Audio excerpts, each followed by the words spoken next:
नौशर फिरोज़ खां ख़बर शामिल कयूं पिया। मंसूर मलिक जे रिपोर्ट मुताबिक़ दरिया खान मरी भरिसां ॻोठ इमाम बख्श वगड़ में मुस्लिम लीग नून जे वर्कर्स कन्वेंशन दौरान वॾे अंग में कारकुननि ऐं अवाम जी शिरकत।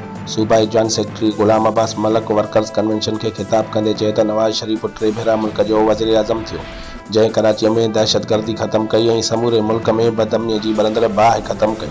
सिंध में धाड़ियल कल्चर खे ख़त्म कयो। पंजाब ऐं KPK में रिकॉर्ड तरक़ियाती कम कराया। सिंध में 14 सालनि खां पीपल्स पार्टी जी हुकूमत आहे, मगर सिंध जा रोड रस्ता तबाह आहिनि। इस्पतालनि में दवाउनि जी खोट आहे। बदअमनीअ सबबि रोज़ माण्हू मरनि पिया।